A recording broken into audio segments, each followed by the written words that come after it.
got some of the wind coming in from Tropical Storm Beryl, and it's finally hitting. Look at that.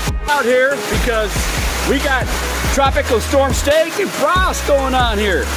Uh-oh, we flipped this thing. Woo!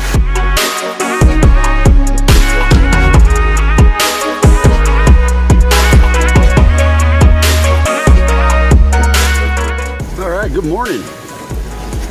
Good Monday morning. And Hurricane Beryl is almost done with us, headed north.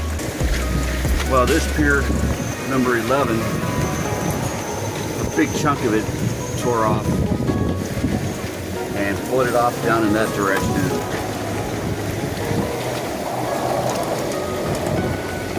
Listen to that wind.